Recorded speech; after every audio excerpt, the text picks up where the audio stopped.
குரு பகவானை அதிபதியாக கொண்ட மீனராசி நேயர்களே, பொறுமையும் தன்னம்பிக்கையும் கொண்டு திறமைசாலிகளாகவும் தயால குணம் கொண்டவர்களாகவும் விளங்கும் இந்த மீனராசிக்காரர்களுக்கு 11ஆம் இடம்னு சொல்லக்கூடிய லாபஸ்தானத்தில் சூரிய பகவான் இந்த தை மாதம் முழுவதும் சஞ்சாரம் செய்ய போறாரு.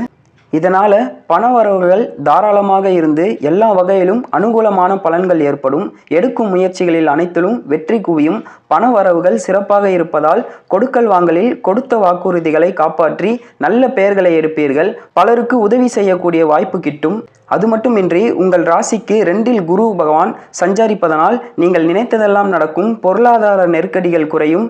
நெருங்கியவர்களை அனுசரித்து சென்றால் குடும்பத்தில் ஏற்படும் சிறு சிறு பிரச்சனைகளை சமாளிக்க முடியும். குடும்பத்தில் இருந்த கடன் சுமைகள் சற்றே குறைவதால் மன மகிழ்ச்சி ஏற்படும். சுபகாரியங்களுக்கான முயற்சிகளில் வெற்றி கிட்டும்.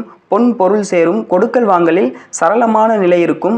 பல பெரிய மனிதர்களின் தொடர்புகள் நம்பிக்கை